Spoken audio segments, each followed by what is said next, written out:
くしゃみをすると、どれくらいの速さで飛ぶ？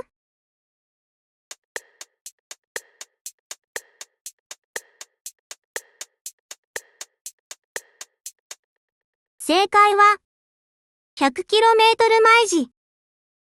解説。くしゃみの速度は、時速 100km 毎時以上。高速道路並みに速く、しぶきは8メートル先まで届くこともある。くしゃみをするときは、口を覆いましょう。